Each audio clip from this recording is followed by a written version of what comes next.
आपने पहली बार यो ज्ञान सुना होगा तो आपकी सुई कभी 100 पर कभी 0 पर, कभी ऊपर कभी नीचे हुई होगी। ये क्या बक रहा है, कहाँ से लिया ये ज्ञान? और फिर देखिए आपने प्रमाण, अब दांतों तले उंगली दबा रहे हो आप। तो कहते 100 छल सीधर मैं करूं अपने जन के काज।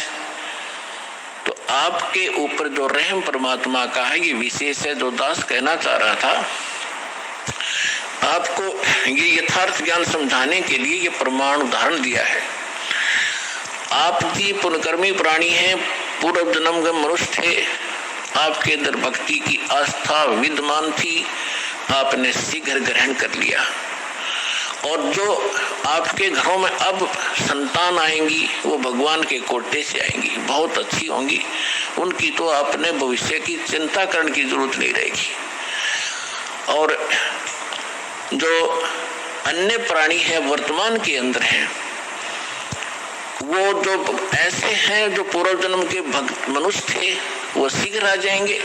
और जो कागभूषण जैसे होंगे उनका भी तरीका अपनाया परमात्मा ने। क्या होगा, एक घर में तीनों ने दीक्षा ले ली, एक नहीं लेता, ठीक है, तो वो कागभूषण की श्रेणी का है।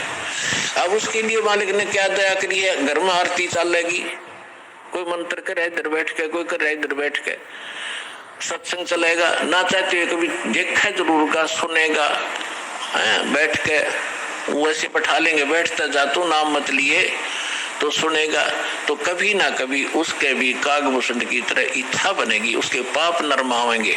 क्योंकि भगवान की कुछ ऐसे संस्कार होते हैं, ऐसे पाप होते हैं जो ज्ञान यज्ञ से ही समाप्त होते हैं।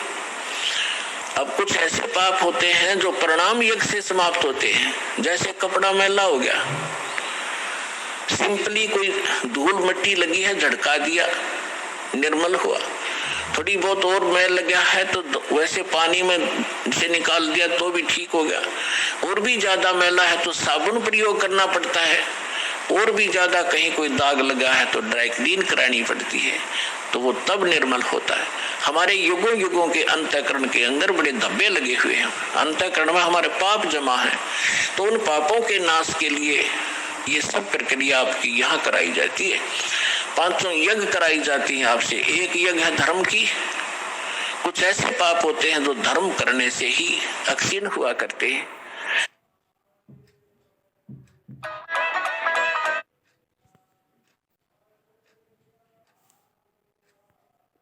की दूसरी जगह ध्यान, परमात्मा का चिंतन, मीन ध्यान, उसकी कसक बने, उसकी एक न्यारी आपको याद बनी रहे, उसको ध्यान कहते। और तीसरी यज्ञ है हवन की। यहाँ पर एक ज्योति यज्ञ किया जाता है, ज्योति हवन किया जाता है, कराया जाता है। तो तीसरी यज्ञ हवन की, चौथी यज्ञ प्रणाम, दंडवत प्रणाम कराया जाता है, जिससे अहंकार नाश होता है और कुछ पाप इस प्रणाम यज्ञ से ही नाश होते हैं। और 5वीं यज्ञ है ज्ञान की। इस ज्ञान के सुनने से, कथाओं के सुनने से भी आपके बहुत से पाप अक्षीण होते हैं। अब जिस व्यक्ति को आप प्रारंभ में चर्चा करते हो परमात्मा की, तो वो नहीं ग्रहण करता, उठ के चल पड़ता है। कबीर साहब कहते हैं, कबीर पिछले पाप से हरि चर्चा ना सुआवे और के ऊंगे के उठ चले ना हो। और वो आपका विशेष मित्र भी हो, विशेष नाती भी हो।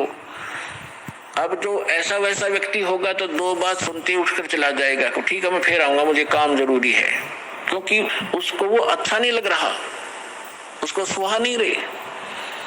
और कोई ऐसा मित्र होगा कि उठ नहीं सकता तो नींद आने लग जाएगी, लटके लेगा थोड़ी देर में। या फिर कोई विषय बदल देगा कि सुन मेरी बात सुना सा है, वहां फलाना था, सा फलाना था, वहां जाना है, वहां चलेगा। वो सुन ही नहीं सकता क्योंकि उसको वो अच्छा नहीं लग रहा। तुलसीदास जी कहते हैं, तुलसी पिछले पाप से हरि चर्चा ना भावे। भाव माने अच्छी नहीं लगे। जैसे कहते हैं मैंने, मुझे रोटी नहीं भाती, मुझे नहीं अच्छी लगती। तुलसी पिछले पाप से हरि चर्चा ना भावे। और जैसे जबर के वेग से भूख विदा हो जा।